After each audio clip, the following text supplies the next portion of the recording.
तो आज का हम एक वचन पढ़ेंगे जहाँ परमेश्वर और जिन चीज़ों से परमेश्वर हमसे नाराज होता है। तो उसके लिए पहले चलो पवित्र आत्मा का आगमन करते हैं।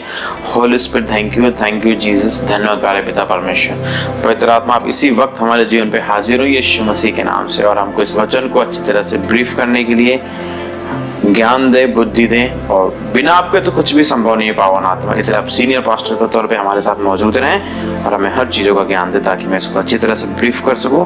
और जो भी भाई बहन, जो भी मसीह भाई बहन या गैर मसीह भाई बहन इस वचन को सुने, समझे, वो और अच्छी तरह से समझने पाए, उनके वचन उनके कान से जाकर के उनके दिल को छूने पाए यीशु मसीह के नाम से। Thank you Jesus. प्यारे पिता परमेश्वर आपका धन्यवाद, आमीन। तो व्यवस्था विवरण 18:9, जब तू उस देश में पहुंचे जो तेरा परमेश्वर यहोवा तुझे देता है, तब वहां की जातियों के अनुसार घिनौने काम करना न सीखना। जिस देश में जब इजराइली वहां से निकले थे इजिप्ट से, और परमेश्वर यहोवा ने बोला था कि बहुत से ऐसे राज्य हैं जिनको तुम्हें जीतना है, उनको तुम्हें हराना है, देन तुम फाइनल वहां पहुंचोगे जो मैंने प्रॉमिस लैंड तुम्हारे लिए बनाया हुआ है। वहां पर भी तुम्हें उस जो वहां पर ऑलरेडी रह रहे हैं उनको निकालना है। अब तो ये अगर इसको हम अपने जीवन पे लें तो किस हिसाब से लेंगे? आज हम मसीह में हैं, परमेश्वर में चलते हैं, प्रभु यीशु मसीह में अच्छे तरह से हैं, बिल्कुल दृढ़ से हैं, बाइबल पढ़ते हैं, प्रार्थना करते हैं, वचन पे मजबूत हैं। तो यहोवा कहना चाहता आप सब कुछ अच्छे हो, लेकिन जब आप अपने रिलेटिव, अपने दोस्त, अपने रिश्तेदारों के किसी शादी ब्याह में कहीं पर भी जाओ तो आप वो काम नहीं करेंगे जो वो परंपरा तरीके से काम करते हैं।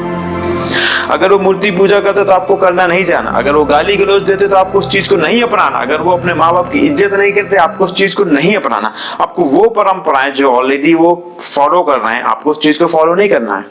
बहुत सी ऐसी चीजें हैं जो वो फॉलो करते हैं। जब हम आप भी अगर बहुत से ऐसे मसीह होंगे जो पहले गैर मसीही थे, आज वो मसीह में आए होंगे तो उनका जीवन बदला होगा, तो उस चीज को अच्छी तरह समझ रहे होंगे।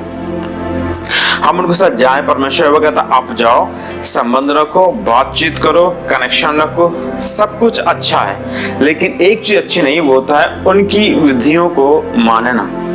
अगर वो किसी त्योहार को मानते हैं तो आप अलाउ नहीं उस त्योहार को मानना। अगर वो किसी चीज की प्रार्थना करते हैं जो गैर मसीह में, जो मतलब मसीह के विरोध में या ये बाइबल के विरोध में है, आप उस चीज को एक्सेप्ट नहीं कर सकते। कुछ भी ऐसा जो उनसे कनेक्शन पे, जो गैर मसीह में जा रहा है, जो बाइबल के खिलाफ है, आप उस चीज को अपने जीवन पे किसी भी कंडीशन पे स्वीकार नहीं कर सकते।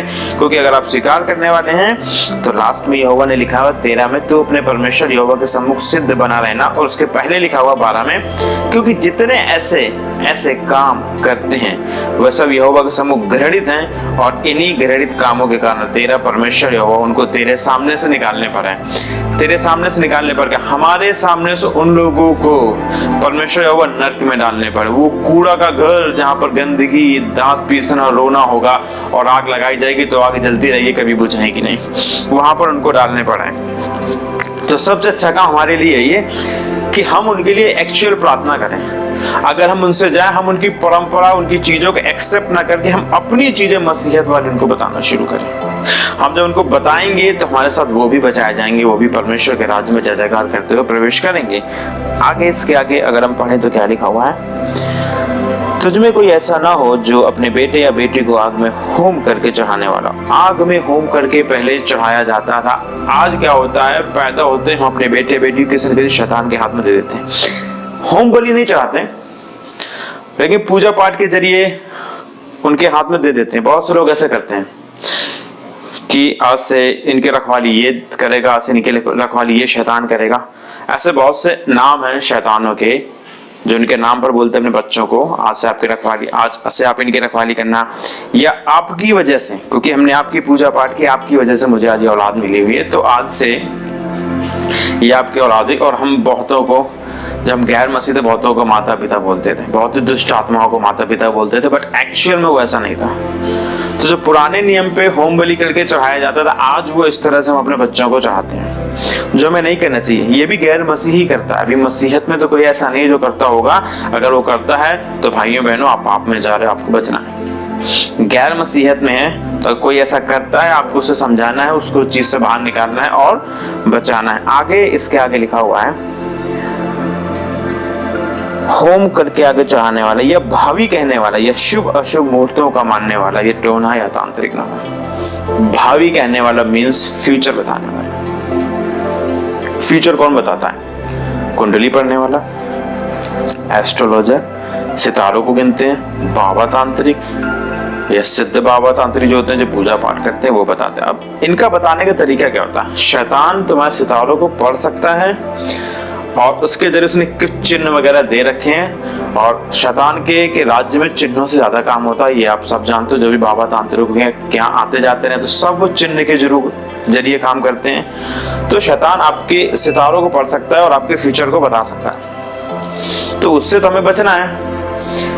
कार्ड रीडिंग, कार्ड जो रीडिंग होती है, जो कार्ड को रीड करते हैं, आपको एक कार्ड दिया जाएगा, ये कार्ड आपका रहा, तो उस कार्ड के साथ एक दुष्ट आत्मा आपसे जुड़ जाती है, और जब वो दुष्ट आत्मा आपसे जुड़ जाती है तो आपको जिंदगी भर परेशान करती है, आप यहोवा से दूर होते हो। तो कार्ड रीडिंग से भी हमको बहुत दूर रहना है। वो भी कार्ड रीडिंग के जरिए आपके फ्यूचर को पकड़ती रहती है, इवन आपके सितारों को पढ़ करके, रीड करके, और वो दुष्ट आत्मा जो एक्चुअल में आपके पास है या काफी समय से है, उससे बातचीत करके आपके जीवन को क्या बढ़ाना है, क्या बर्बाद करना है। ये कभी बढ़ाते नहीं है, ये तो आप भी जानते हैं, केवल हमको बर्बाद करते हैं।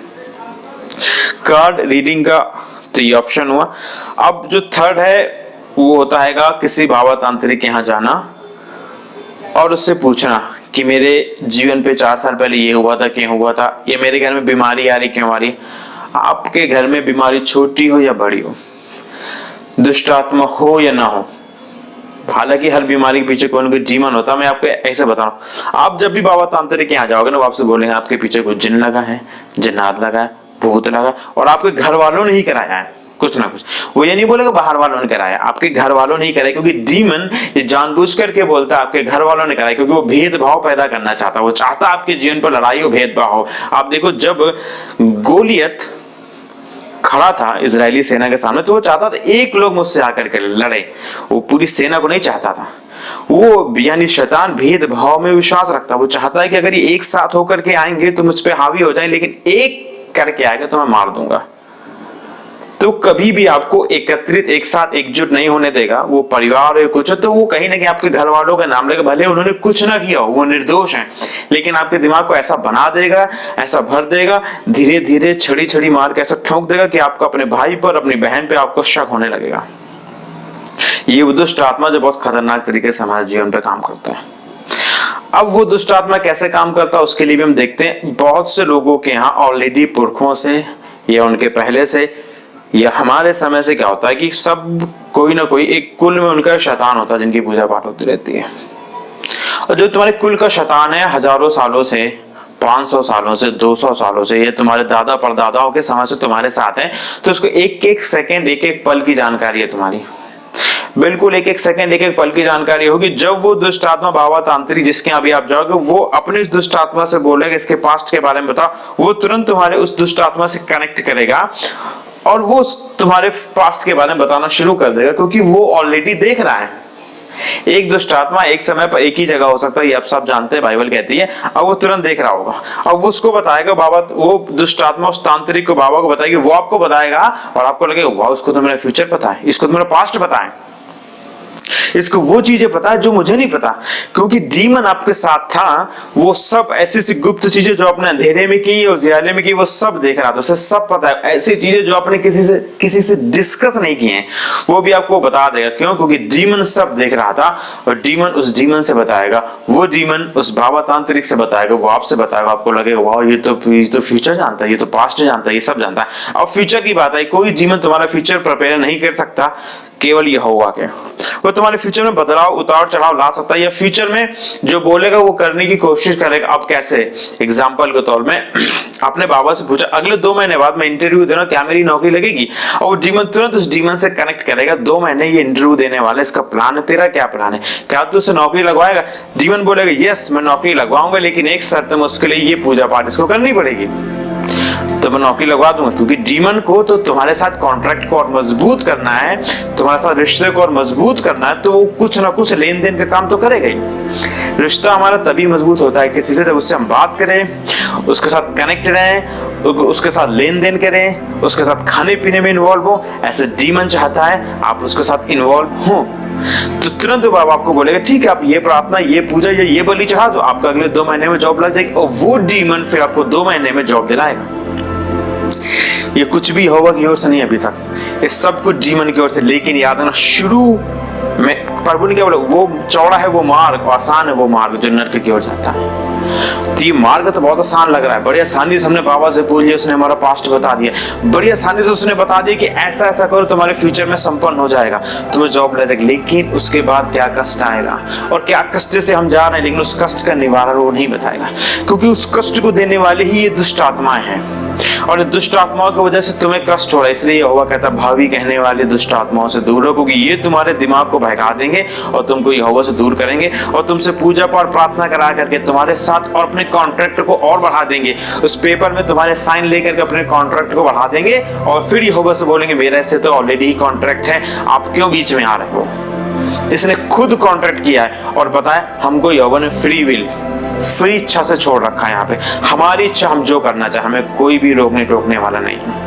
ना ही परमेश्वर ने कभी रोका टोका, ना ही उसने कभी हमको पकड़ा है, ना वो कभी कहता है कि ये क्यों कर रहा है, ना वो कभी जबरदस्ती हम पे हावी होगा। वो एक बार प्यार से बोलेगा बेटा ये गलत है ऐसा मत कर, आप सुनो तो सुनो, नहीं सुनो तो आप अपने मन की करो। यहोवा तुम्हें पकड़ करके जबरदस्ती नहीं खींचेगा। लेकिन अगर शैतान को देखो तो जबरदस्ती खींचता है। परमेश्वर जबरदस्ती तुमसे प्यार नहीं चाहता।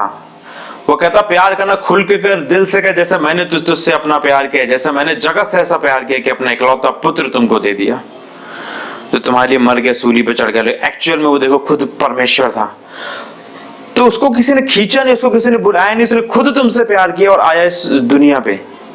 हमको भी खुद अपने मन से उससे प्यार करना है। वो हमको खींचेगा नहीं, पकड़ेगा नहीं। वो परमेश्वर फ्री विल का परमेश्वर, वो हमारा बाप। वो कहता तेरी जो इच्छा बेटा कर, मेरी तो इच्छा है मैंने तेरे सामने ये रख दी है, मेरी जो कमांडमेंट्स है मैंने तेरे सामने ये रख दी है, मेरी जो भी मेरी इच्छा है उन सबको मैंने लिख करके पटिया में मूसा को दे दिया हुआ है। आप इनको फॉलो करो या ना करो, आपकी इच्छा। फॉलो करोगे मेरे यहाँ वारिस बने रहोगे, फॉलो नहीं करोगे, आप किसी और के यहाँ वारिस बनना चाहते हो तो आप नर्क में जाओगे। शैतान नर्क का राजा है, नर्क उसका है। आप जब शैतान की प्रॉपर्टी में वारिस बनोगे तो आप नर्क जाओगे, यहोवा की प्रॉपर्टी में वारिस बनोगे तो आप स्वर्ग जाओगे। ये डिसीजन, निर्णय आपका है, आपको क्या लेना क्या नहीं लेना। आगे लिखा हुआ शुभ अशुभ मूर्तियों का मानने वाला यह टोहना या तांत्रिक ना हो। परमेश्वर कहता है ब्लेस है तू बाहर जाते वक्त, ब्लेस है तू अंदर आते वक्त। इसी बाइबल में आगे लिखा हुआ है। अब बहुत बार मैंने भी सुना है, इवन भी फॉलो किया करते थे, घर से बाहर निकलो तो दही चीनी खा लो, शुभ होता है, यहोवा मना करता है। टीका लगा लो, तिलक लगा लो, हल्दी का चंदन का, शुभ होता है, यहोवा मना करता है, नहीं करना। मंगलवार अशुभ है, बुधवार ठीक है, इस दिन कपड़े नहीं धोने हैं, शनिवार को ये नहीं करना, बुधवार को मंगल को मीट मांस खाना नहीं खाना। कुछ ऐसे बहुत सारे नियम थे जो हमारे यहाँ पहले लागू होते थे, तो इन सब चीजों को यहोवा मना करता है। कहता है बाहर जाते वक्त तू ब्लेस है, अंदर आते वक्त तू ब्लेस है। कल का दिन अपने आप चिंता करेगा तुम्हारी। कल का दिन सोमवार है, मंगल है, बुध है, बृहस्पति है, शुक्र है, शनिवार है, फर्क नहीं पड़ता, ये संडे है। कहता वो खुद चिंता करेगा क्योंकि तू मेरा पुत्र है। वो खुद चिंता करेगा क्योंकि तू मेरा पुत्र है बेटा, तुझे कल के दिन की चिंता करने की जरूरत नहीं। तू यहोवा का पुत्र है। जब तू कल के दिन में प्रवेश करेगा तो कल के दिन पहले से ही चिंता करेगा कि इसका पुत्र प्रवेश करने वाला, मुझे इसके लिए खाने पीने का, नौकरी का, हर चीज को जिसको कमी है उसका इंतजाम करना। तो कल के दिन अशुभ कैसे हो सकता है तुम्हारे लिए। वो खुद तुम्हारी चिंता करता है, वो खुद परेशान है कल का दिन। तो कुछ भी अशुभ नहीं है। जब तुम घर से बाहर जाओ तब तुम शुभ हो। यहोवा कहता घर के अंदर जाओ तो तुम शुभ हो। तुम्हें कुछ भी अशुभ नहीं मानने की जरूरत है। लोग कहते थे जब घर से बाहर जा रहे हो एक बाल्टी पानी भर के उसके सामने निकल जाओ तो अशुभ है। ये टोना है, ये डिमोनिक पावर है, बिल्कुल बाइबल के खिलाफ चल रहा है। डीमन 2 बाल्टी से कोई निकल गया अशुभ है, बिल्ली रास्ता काट गया अशुभ है। मैं पहले मानता था, आज बिल्ली रास्ता काट जाए मैं बिल्कुल आगे बढ़ जाता हूँ यहोवा का नाम लेकर। आज तक मेरे साथ कोई घटना नहीं हुई। एक चीज याद रखिए, अगर आप बाइक चला करके जा रहे हो ना, आपके सामने से बिल्ली रास्ता काट गया, अब आपने अगर गाड़ी वहां से मोड़ ली, आप यहोवा में हो या ना हो, आपने गाड़ी वहां से मोड़ ली, आप गाड़ी किसी और रास्ते में ले गए, आपके पीछे डीमन लग गया। अगर आप आगे निकल गए बिल्ली के रास्ता काटने के बाद तो डीमन आपके पीछे नहीं लगा। अब उसका भी पूछिए क्यों। वो इसलिए क्योंकि जैसे आप मसीह में हो, आप मान लो मैं मसीह में हूं, मैं जा रहा हूं, मैं गाड़ी चलाते चला गया, जैसे बिल्ली रास्ता काटी, अगर मैंने गाड़ी मोड़ी तो इसका मतलब मैं यहोवा की इच्छा से उस पर विश्वास तो मैंने टूट गया। मेरा विश्वास यहोवा पे टूट गया। परमेश्वर कहता किसी से भी तुझे हानि नहीं होगी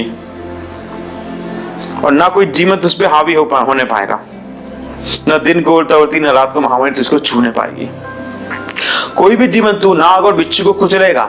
ये सब पूरा विश्वास उसी समय खत्म हो गया अगर हमने वहां से गाड़ी मोड़ ली अपनी। अब जैसे विश्वास खत्म हुआ 100 डीमन के का सीना चौड़ा हो गया। उसने बोला बस अब पकड़ो इसको। अब डीमन तुमको पकड़ेगा। डीमन की चाल थी बिल्ली का रास्ता कटाने की। डीमन खड़ा है, बिल्ली का रास्ता कटाया। डीमन ने देखा अब ये क्या करने वाला है, ये आगे जाएगा तो मुझे पीछे आना है, अगर इसने गाड़ी मोड़ी तो मुझे इसके साथ जाना है, अब मैं इसका एक्सीडेंट कर दूंगा। क्योंकि परमेश्वर का विश्वास टूटा तो ये गया। और देखना, केवल एक बात आपने बाइबल में पढ़ी होगी, परमेश्वर को एक ही चीज प्रसन्न कर सकती, वो क्या है? विश्वास, फेथ। हम विश्वास से ही परमेश्वर को प्रसन्न कर सकते हैं, बाकी और कोई रास्ता नहीं परमेश्वर को प्रसन्न करने का। आप 4 घंटे नहीं, 6 घंटे नहीं, 15 घंटे प्रार्थना कर लो, बाइबल कहती है फेथ से ही परमेश्वर को प्रसन्न किया जा सकता है, और कोई रास्ता नहीं प्रसन्न करने का परमेश्वर को। तो हम ऐसा नहीं कर सकते कि इन चीजों को माने अपने जीवन पे। सामने से शैतान जानता है कि बेटा इंटरव्यू देने जा रहा है परमेश्वर का, अब मुझे कुछ न कुछ करना है, इसके इंटरव्यू को रोकना है। वो क्या करेगा? तुम्हारे सामने से एक लेडी को निकाल दिया, लेडी के दिमाग में डाला इसके सामने से निकल जा, पानी भर के, एक बाल्टी पानी भर के निकले। तुम्हारे घर वालों बोला बेटा रुक जा, ये अशुभ है। अगर तुम रुक गया अशुभ मान करके तो नौकरी तेरे पास नहीं आने वाली। अगर तूने बोला नहीं कुछ भी अशुभ नहीं है, मैं जाऊंगा, यहोवा परमेश्वर मेरे साथ है, परमेश्वर कहता मैं तेरे आगे आगे चलूंगा, कुछ भी डीमन हो, कुछ भी परेशानी हो, कुछ भी दिक्कत हो, सबसे मुझ तक आने से पहले उसे यहोवा से होकर के गुजरना पड़ेगा। आपको पता होना चाहिए। यहोवा ने बोला नहीं आपके पीछे पीछे चलूंगा, वो कहता मैं तुम्हारे आगे आगे चलूंगा, कुछ भी तुम्हें आगे से अटैक करेगा वो यहोवा को हरा करके तुम पे अटैक करेगा। कोई दुनिया में कोई पावर नहीं जो यहोवा को हरा सके।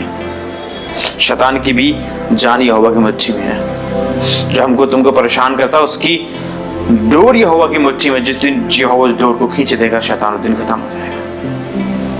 तो हमको इस चीज को मानना नहीं। अगर हम वहां से पीछे हट गए तो डीमन और तुरंत हमारे पीछे लग जाएगा, क्योंकि हमने यहोवा को अप्रसन्न कर दिया। यहोवा को अप्रसन्न करने के बाद हमको दोबारा उसको प्रसन्न करना पड़ेगा। उसको प्रसन्न करने के पहले डीमन हमारे साथ खेल खेल जाएगा। यानी वो समय जो नौकरी आज हमको मिलने वाली थी, हो सकता है वो 1 महीने 1.5 महीने के लिए बढ़ा दे, और ऐसे करते करते वो आपका समय बढ़ाता चला जाएगा। ये डीमन की चाल होती है। वो यहोवा की इच्छाओं को टाल नहीं सकता, लेकिन उसकी इच्छाओं को बढ़ाने की कोशिश करता है तुम्हारे जीवन पे कि पूरी ना होने पाए। लेकिन हमको ऐसा नहीं होने देना। हमको यहोवा की इच्छाओं को पूरा होने देना है। हमको जीवन की इच्छाओं को पूरा होने नहीं देना है। उसको तुमको अपने पैर के नीचे कुचल के मारना है। परमेश्वर कहता कोई कंप्रोमाइज नहीं करो डीमन से, कोई कंप्रोमाइज नहीं। आगे क्या लिखा हुआ है? टोना या तांत्रिक, ये बाजीगर, ये ओझों से, ये पूछने वाला, ये भूत साधने वाला, ये भूतों का जगाने वाला, भूतों का जगाने वाला, भूतों का जगाने वाला समझते हुए दुष्ट आत्माओं को जगाने वाला। रात में 11-11, 12-12 बजे बैठ करके प्रार्थना करता है, और बाइबल कहती है डीमन रात में तुम पर अटैक करता है। पढ़ी होगा अपने बाइबल में लिखा है कि खेत की बारी में रात में कोई आया और अपने गंदे बीज डाल गया। रात में, यानी अब जो सो रहे हो। सिमसोन को भी दलाइला ने उसके बाल तब काटे थे जब वो सो रहा था। रात में ही डीमन तुम पे अटैक करता है। ऐसा जो रात में प्रार्थना करता है, भूत साधता है, जो रात में दुष्ट आत्माओं को जगाता है, वो कितना खतरनाक तरीके से डीमन से नहीं भरा होगा। आप सोचो, आप जब उसके कांटेक्ट में जाओगे तो डीमन आपसे कांटेक्ट में आएगा, आपकी स्पिरिट उसके स्पिरिट से जुड़ेगी, डीमन आपके स्पिरिट को कैद कर लेगा और उसके जरिए तुम्हारे जीवन पर बराबर अटैक करता रहेगा। बाइबल पे लिखा हुआ है कि पूर्वजों ने खट्टे फल खाए और उनकी आने वाली संतानों को उसका स्वाद चखना पड़ा। आप जब ऐसे डीमन दुष्ट आत्माओं के पास जाते हो, दुष्ट आत्माओं से भरे हुए लोगों के पास जाते हो, आप तो फल भुगतते हो, आपके आने वाली जनरेशन को भी फल भुगतना पड़ता है, और आने वाली जनरेशन को भी फल भुगतना पड़ता है। ये बहुत बड़ा प्रोसेस हो जाता है जो आपकी आने वाली जनरेशन को परेशान करता रहता है। ऐसे लोगों से हमको बचना बहुत जरूरी है, इनसे दूर ही रहें, बिल्कुल बहुत जरूरी है। जब आपने बाइबल में पढ़ोगा कि जब किसी के साथ शारीरिक संबंध बनता है तो डीमन का ट्रांसफर हो जाता है। वो तो पूरी तरह से डीमन का ट्रांसफर हो गया जब शरीर से शरीर जुड़ गया।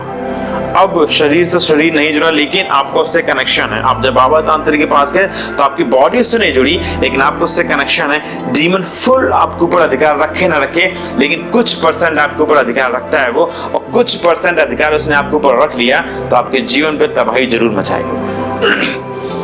क्योंकि वो बहुत स्ट्रांग है, बहुत कट्टर है, बहुत ऑर्गेनाइज्ड है वो शैतान। तो धीरे धीरे वो 2%, 3% से 20% पे जाएगा, 20% 40, 40 से 60, 60 से 80% पे आपके जीवन पे कंट्रोल करेगा।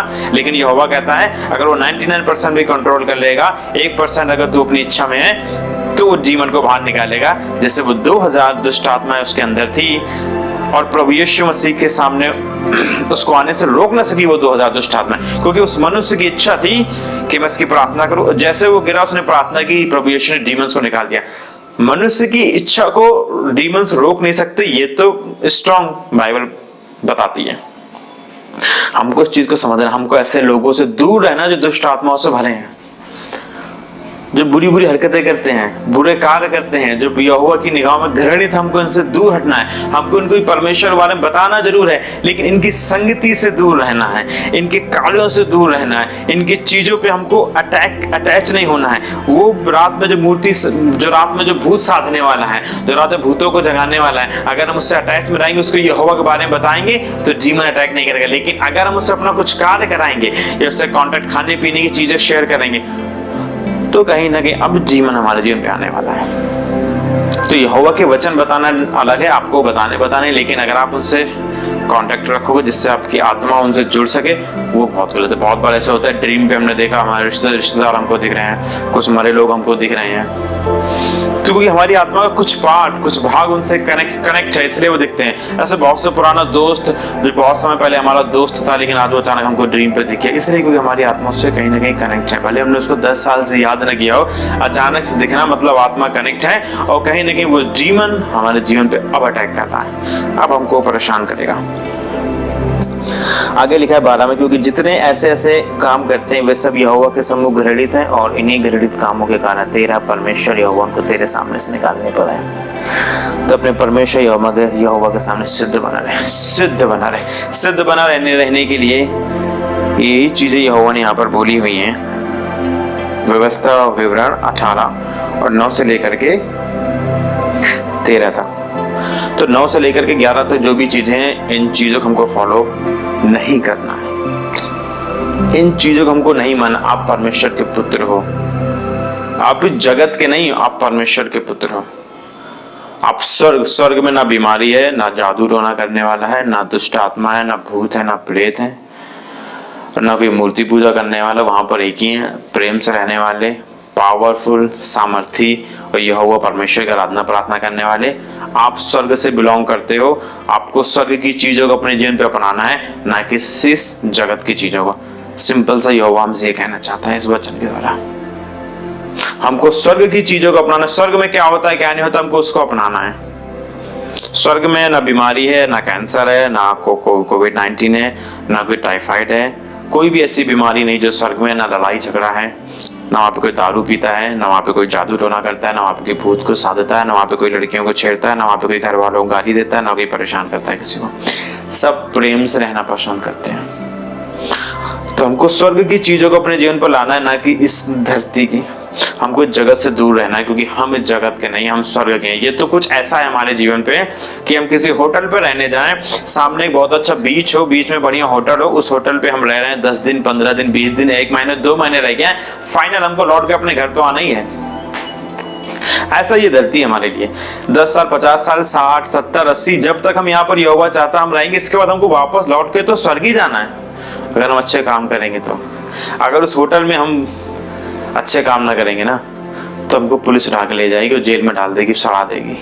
हमको घर आना तो हम घर नहीं आ पाएंगे, हम जेल पे पड़े रहेंगे। तो नरक जेल है। अगर हम इस होटल पे हैं, फिर भी हमको अपने घर की चीजों को, जो भी हमारे घर पे नियम रेगुलेशन चलते हैं, उनको हमको फॉलो करना है। हम कहीं पर भी रहे, तो धरती पे हम जैसे भी रहे, लेकिन हमको स्वर्ग के नियमों को फॉलो करना है, ताकि हम इज्जत के साथ, अच्छी तरीके से प्रभु यीशु मसीह के साथ, जब उनके स्वर्गदूत आएंगे, हमको लेकर के स्वर्ग में चले जाएं। प्रभु यीशु मसीह के नाम से सबको आशीषित करता हूँ। परमेश्वर का वचन सबको समझ में आए। पवित्र आत्मा आप इनके जीवन पे कार्य करे प्रभु यीशु मसीह के नाम से। ये सब हील रहे, चंगे रहे मेरे पिता, और आपके वचन इनके जीवन पर हमेशा बना रहे। जय मसीह की, इन जीसस नेम, आमीन।